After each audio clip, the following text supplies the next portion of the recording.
Los soldados norteamericanos se encontraban a las puertas de la Ciudad de México en agosto de 1847, impulsados también por la idea de repetir la hazaña del legendario conquistador Hernán Cortés y tomar la gran ciudad que era la Ciudad de México. Sabían además que únicamente la caída de la capital traería el final de la guerra y la aceptación por parte de los mexicanos de la derrota final. Una vez más, la defensa de los intereses mexicanos caería víctima de la incompetencia del general Antonio López de Santana, así como de las rivalidades entre sus generales y de las discordias entre los propios mexicanos. No obstante, en este episodio vamos a ver momentos de heroísmo, como el que personificaron los miembros del Batallón de San Patricio, integrado mayoritariamente por irlandeses católicos, que se sumaron a la causa de los mexicanos, abandonando las filas del ejército norteamericano. Después de serias derrotas, nuevamente el gobierno norteamericano, a través de su comisionado Nicholas Trist, va a presionar a los mexicanos para que cedan más territorio a cambio de la paz. Sin embargo, ni siquiera Santana estuvo dispuesto a aceptar los términos onerosos de esa negociación. Por consiguiente, los habitantes de la Ciudad de México se prepararon para enfrentarse a las tropas norteamericanas. Veremos entonces la heroica defensa del castillo de Chapultepec, el papel que jugaron los cadetes del Colegio Militar y los habitantes de la Ciudad de México, que estuvieron dispuestos a pagar los costos de la derrota y del sitio antes que resignarse a ceder simplemente a los términos impuestos por los norteamericanos. 47. El 10 de agosto de 1847, el general Winfield Scott y su ejército marcharon desde las montañas para descubrir 1000 metros abajo al Valle de México. Y cerca del centro, el objeto de todos nuestros sueños y esperanzas, afanes y peligros. Lo que alguna vez fuera el magno trono de Moctezuma. Probablemente ni un hombre en la columna pudo evitar decirle a su compañero o a sí mismo: esa espléndida ciudad pronto será nuestra. General Winfield Scott. En la Ciudad de México, las campanas de las iglesias emitieron una alarma frenética que hacía eco por las calles. Lo inconcebible se había hecho realidad. Las tropas yanquis se aproximaban a la capital. Desde su retorno de Cerro Gordo, Santa Anna había trabajado fervientemente para reconstruir su ejército. Las campanas se fundieron para hacer cañones y los roperos fueron saqueados en busca de viejos mosquetes. Miles abandonaron sus empleos para unirse a la Guardia Nacional, el orgullo de la ciudad. Mi batallón estaba formado por albañiles, sastres, carpinteros. En una palabra, artesanos. Se llamaba el Batallón de la Independencia. Nuestras armas eran pobres porque, siendo trabajadores, solo podíamos comprar viejos fusiles. Soldado Perfecto Falcón. Entre nuevos reclutas y veteranos leales, Santa Anna se las arregló para articular un ejército de más de 25,000 hombres. La mayor parte de las tropas fue situada en puntos estratégicos alrededor de la ciudad. El resto se enfrentaría a los yanquis al este de la capital, en El Peñón, una colina prominente que dominaba la vista de la carretera nacional. Los gritos y vítores llenaban el aire mientras 7,000 hombres de la Guardia Nacional, bajo el mando personal de Santa Anna, marchaban hacia El Peñón para defender a la ciudad y a la nación. Su ataque.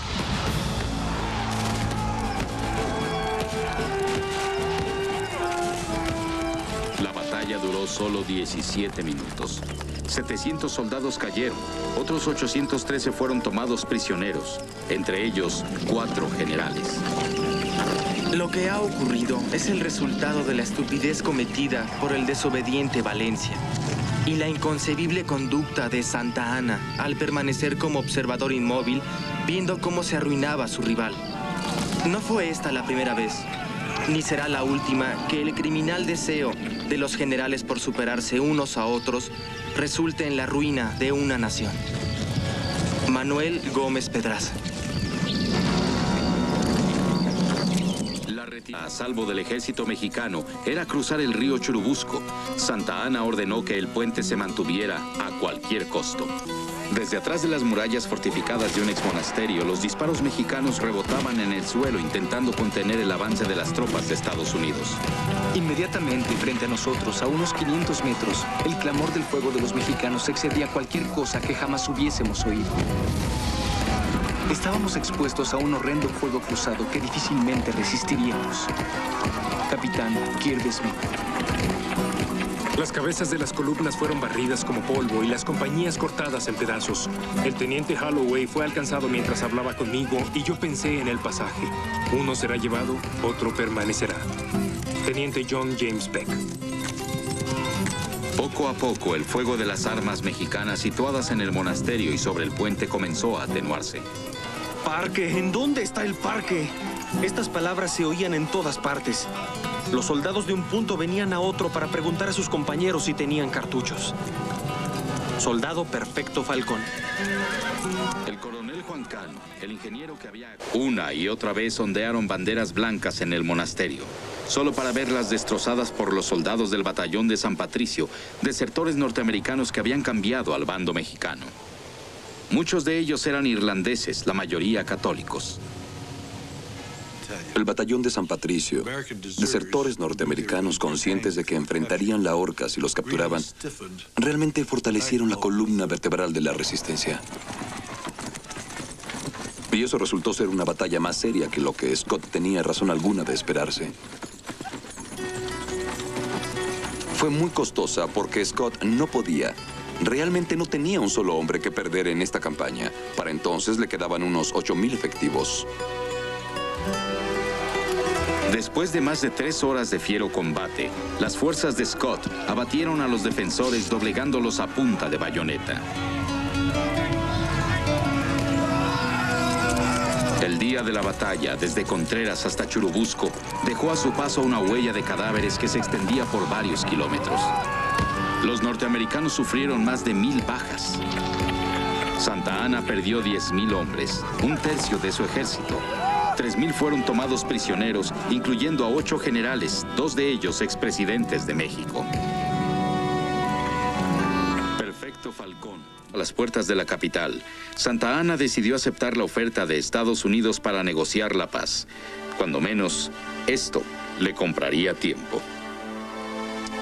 El 27 de agosto, el diplomático estadounidense Nicholas Trist y 4 comisionados mexicanos iniciaron negociaciones. Pero el esfuerzo estaba condenado al fracaso. Trist solo podía ofrecer la paz en la condición de que México cediera territorio.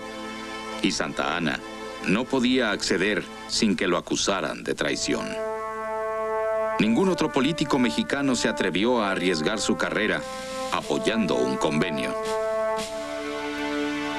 Esta incapacidad de tomar una decisión de esa magnitud es muy reveladora de la situación política del momento en México. Nadie está dispuesto a correr el riesgo de algo que se sabe está perdido. Finalmente, desilusionado, Trist interrumpió las negociaciones, convencido de que Santa Anna había dejado escapar su última oportunidad.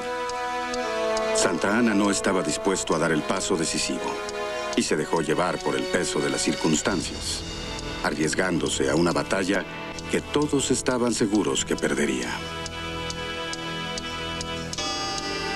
Las pláticas de paz habían fracasado.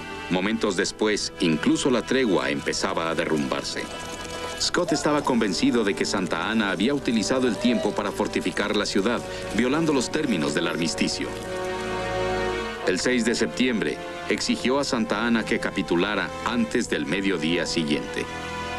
Incapaz de hacer la paz, Santa Anna se decidió por la única alternativa que tenía. Esta fue la respuesta que escribió a Scott.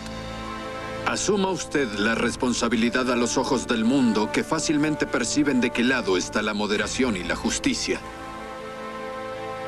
Y lucha hasta el último momento. Y en ese sentido era, sí, un poco como los mexicanos de ese momento. Hay que agotar todas las posibilidades. Una vez más, los soldados de ambos lados se prepararon para la lucha. Mi nunca olvidada y adorada Catita. Aunque los yanquis entrarán a la Ciudad de México, eso no significa que conquistarán a la nación mexicana. A la mañana siguiente, los soldados de Estados Unidos avanzaron sobre el molino, solo para ser sorprendidos por una devastadora ráfaga de la artillería mexicana. Muy pronto, 3.500 hombres se encontraron sumidos en una desesperada batalla contra cerca de 10.000 soldados mexicanos. La sangrienta batalla duró más de 2 horas. Una y otra vez los soldados estadounidenses cargaron contra el feroz fuego contrario. Nuestras tropas pelearon como héroes, diría el teniente John Peck, y fueron aplastadas como gusanos. La batalla del Molino del Rey valió a las fuerzas de Scott cerca de 800 bajas. Entre los caídos estaba el comandante temporal de la infantería ligera, capitán Kirby Smith. Al interior de las puertas de la Ciudad de México, los habitantes solo podían preguntarse cuándo caería el ataque final. Las campanas, mudas hace muchos días, solamente suenan para tocar arrebato. La mitad de los habitantes puebla las azoteas para ver venir su destino, mientras la otra se encierra o corre a las armas para preparar su última defensa. José Fernando Ramírez tomó una decisión. Atacaría la Ciudad de México desde el oeste. Pese a las advertencias de algunos de sus oficiales, el general ordenó atacar el castillo de Chapultepec. El general William Worth, uno de los mejores y más experimentados comandantes de Scott, se oponía al ataque sobre Chapultepec. Después de la decisión dicen que se le oyó balbucear: seremos derrotados. Al amanecer del día siguiente, el 12 de septiembre, la artillería estadounidense abrió fuego contra los muros y las azoteas de Chapultepec. El bombardeo duró 14 horas, pero las tropas mexicanas se mantuvieron firmes. Dentro del castillo, el general Nicolás Bravo dirigía a 832 defensores, incluyendo a más de 50 cadetes del colegio militar. A medida que los obuses hendían los muros del castillo, Bravo urgió a Santa Anna a que mandara refuerzos, pero estos nunca llegaron. A Santa Anna se le veía constantemente atravesar la calzada, ya ordenando una marcha, ya reconociendo lugares peligrosísimos con valor temerario. Parece que le veo con su sombrero de hippie japa y su fuete en la mano, su paleto y su pantalón de lienzo blanquísimo. Despilfarraba su actividad. Y así como no podía llamársele traidor, no podía sin injusticia considerársele como buen general. Guillermo Prieto.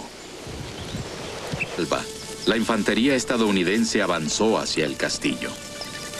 Guillermo Prieto observó cómo los soldados marcharon a través de un bosque que data del tiempo de los aztecas.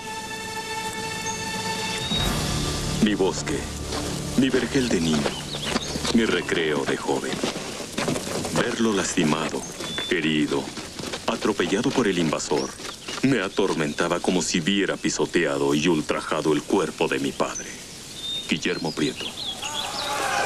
500 voluntarios encabezaban la fuerza de asalto. Según la tradición militar, se autodenominaban la Esperanza Desolada. Emplazando escalerillas, los hombres subían para enfrentarse al fuego de los fusiles mexicanos. Los yanquis trepaban como cabras, salvando todas las rocas y todos los matorrales. Entraban por la puerta principal de la Plaza Mayor, arrasando todo a su paso. Allí se encontraron al coronel Cano. Él estaba parado ahí resuelto, con el arma en la mano. 2 de ellos le pidieron la espada. Le cerró la boca con el arma. Ellos se abalanzaron sobre él y lo mataron. En lo más álgido de la batalla, 400 francotiradores mexicanos del batallón de San Blas avanzaron sobre la ladera de la colina en un valiente intento por unirse a sus camaradas. Pero los refuerzos llegaron demasiado tarde y la mayoría fue repelida intentando subir al castillo. El ataque a Chapultepec terminó con una lucha mano a mano que dejó con vida solo a un puñado de los defensores mexicanos. Entre los caídos se encontraban algunos de los cadetes, el más joven, de solo 13 años de edad. Se dice que 6 de ellos prefirieron la muerte a la rendición. Ellos se convertirían en héroes nacionales de México, los niños héroes de Chapultepec. Cuenta la leyenda que uno de ellos, Juan Escutia, se envolvió en la bandera de México y se precipitó a la muerte, arrojándose desde lo alto de un muro del castillo.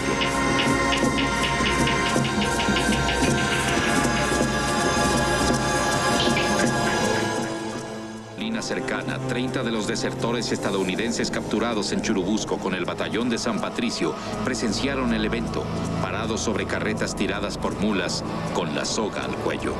Finalmente la bandera de Estados Unidos se izó sobre el castillo. Chapultepec había caído. Mientras ondeaba la bandera de las barras y las estrellas, el oficial encargado de la ejecución dio la señal y las carretas avanzaron.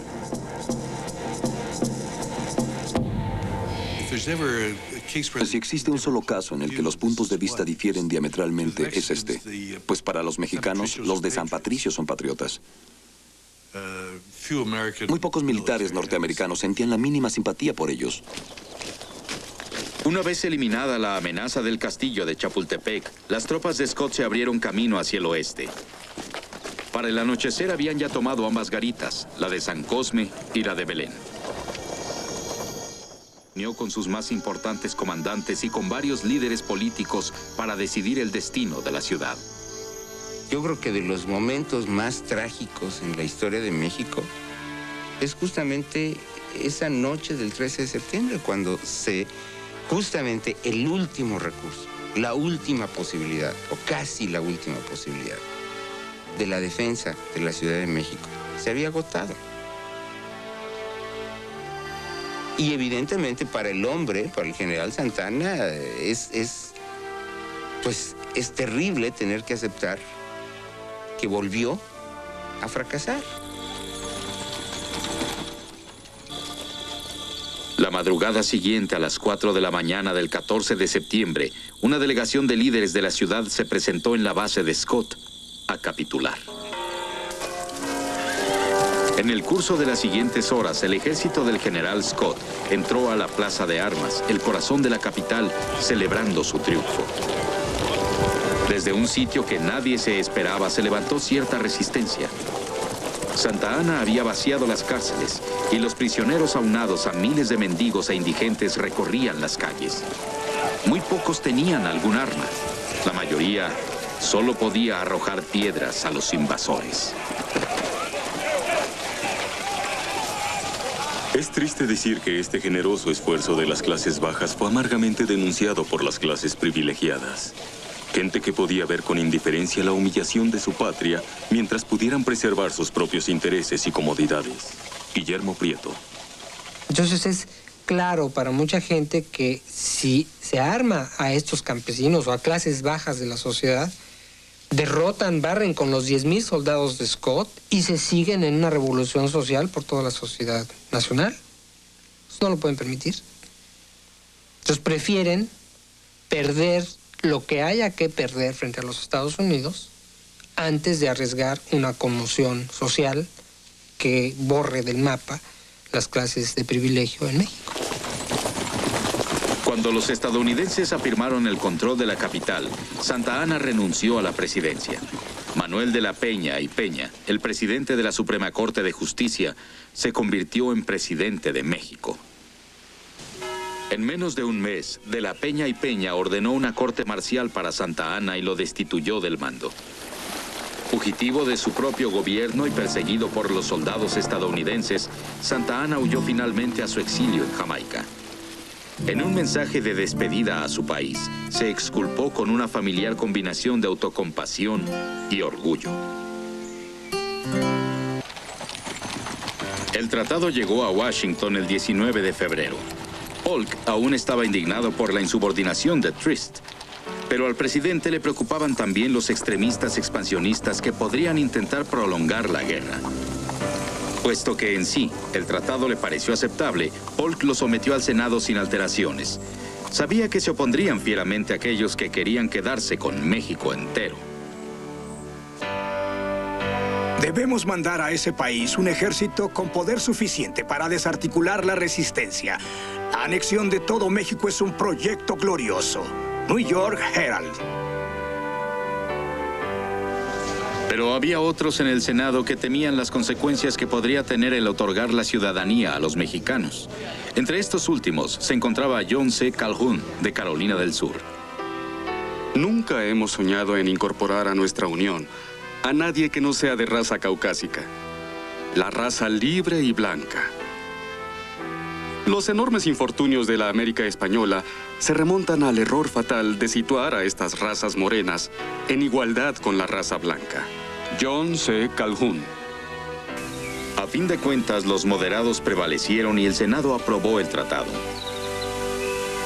El sueño estadounidense del destino manifiesto se había hecho realidad. Desde el Océano Atlántico hasta el Pacífico, esa nación se había convertido en una potencia transcontinental. En el otoño de 1848, Guillermo Prieto y los otros autores de apuntes sobre la historia de la guerra entre Estados Unidos y México publicaron su obra. En nuestros corazones queda un sentimiento de tristeza por las atrocidades que la guerra produjo. Y en nuestras mentes, una fructífera lección de lo difícil que es mantener la defensa y la salvación de una nación, cuando prevalecen el desorden, la acrimonia y la anarquía. Guillermo Prieto. Muchos norteamericanos que... En 1947, Harry Truman se convirtió en el primer presidente de Estados Unidos en visitar la Ciudad de México. Inesperadamente, el señor Truman hace una visita fuera de agenda al castillo de Chapultepec. Aquí paga tributo a la memoria de los jóvenes mexicanos caídos hace 100 años, defendiendo la capital de esta nación contra el ejército de los Estados Unidos. Este gesto conmovió a todo México. Truman hizo una promesa a México. Observaremos la doctrina de la no intervención. Lo que esta significa es que una nación poderosa no tiene el derecho a imponer su voluntad sobre una más débil por la sola razón de tener más fuerza. Mientras más rápido los mexicanos enfrentemos cómo hemos sido frente a los Estados Unidos, podremos relacionarnos mejor con los norteamericanos. Basta ya de los mitos, somos la víctima del imperialismo. Sí, lo fuimos, es cierto, y muchas otras cosas también. Nosotros, las propias condiciones nacionales les ayudaron y favorecieron que ellos hicieran lo que han hecho. ¿En qué medida está sucediendo lo mismo hoy? Entonces, a mí me parece que el caso de la guerra es un ejemplo muy importante para que los mexicanos reconozcamos cómo hemos sido, cuáles han sido los enormes problemas que hemos tenido que enfrentar en situaciones tan críticas como ha sido la guerra. Porque desmitificar nuestra relación con los Estados Unidos en nuestras condiciones actuales de delimitación de nuevas fronteras, ya sea geopolíticas, culturales o económicas, es fundamental.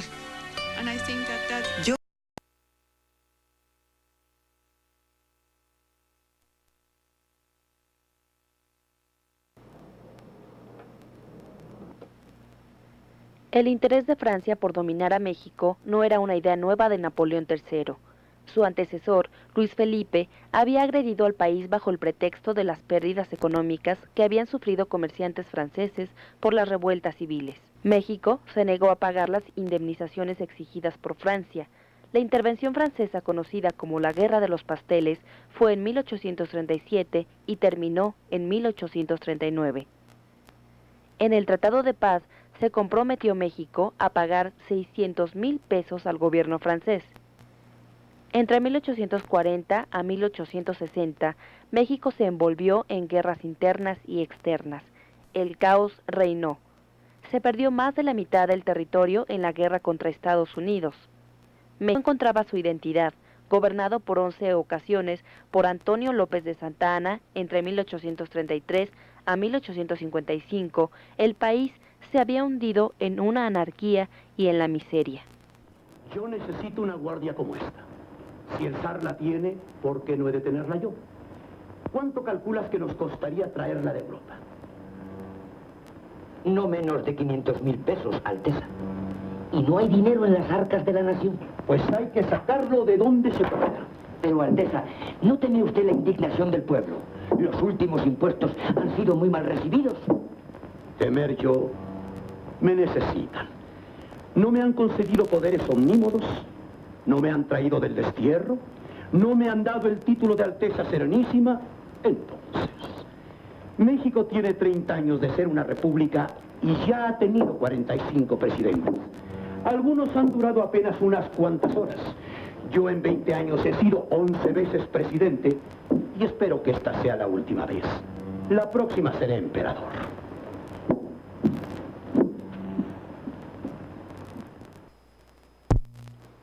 La Guerra de Reforma había despertado simpatías entre la población por la figura de Benito Juárez, pero en contraste con la victoria del orden constitucional, las condiciones económicas del país eran desfavorables. Había mucho que hacer para mejorar la economía nacional.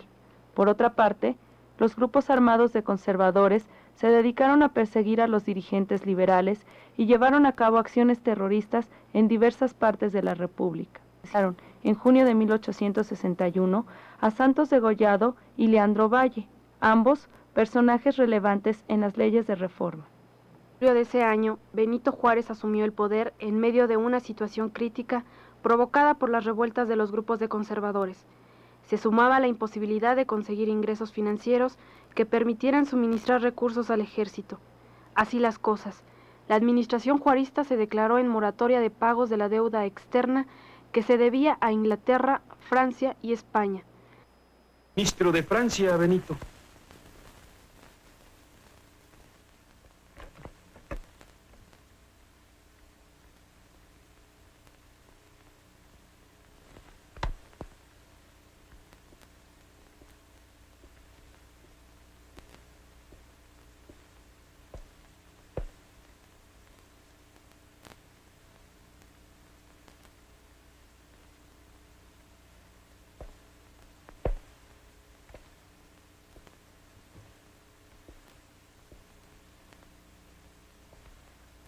Señor Dubois. Conde de Saligny, señor Juárez. Señor ministro, el gobierno de México no reconoce una deuda personal contraída por el general Miramón. El gobierno de México no está dispuesto a pagar un solo centavo a un banquero suizo que refaccionó la guerra civil en nuestro territorio. Las deudas pasan de gobierno a gobierno y son sagradas. En México solo ha habido un gobierno, el constitucional. Quienes traten con usurpadores deben pagar la culpa de su ligereza. Usted viola el derecho internacional. El derecho internacional lo violan quienes desangran a un país pobre. México ha sido explotado durante 40 años por los prestamistas extranjeros. No lo será más. México le debe enormes sumas a Francia, Inglaterra y España. Usted está convocando la intervención armada, señor Juárez. Y usted está tratando de intimidar al presidente de México. ¡Salga inmediatamente de aquí!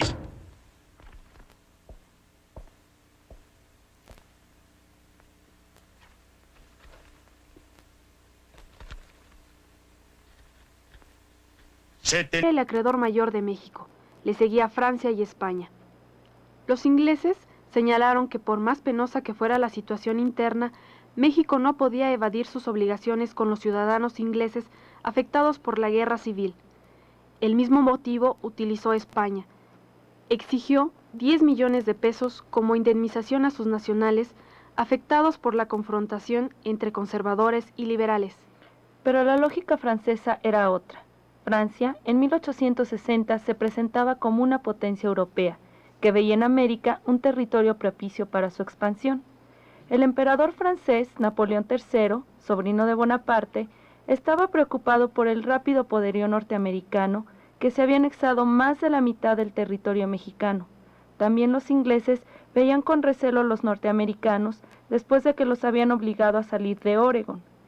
España se preocupaba también, pues se encontraban en peligro sus últimas posesiones americanas. Las tres potencias acordaron intervenir en América para limitar el crecimiento de la influencia norteamericana. Parecía que la coyuntura era favorable y en una reunión de los ministros de las tres potencias en Londres tomaron el acuerdo de intervenir en México para instaurar una monarquía en el país. ¿Pero quién podría ser el nuevo emperador? Napoleón III impuso al príncipe de Austria, Maximiliano de Habsburgo, quien fue aceptado por los conservadores mexicanos. ¡Viva la unidad italiana! ¡Afuera los austriacos!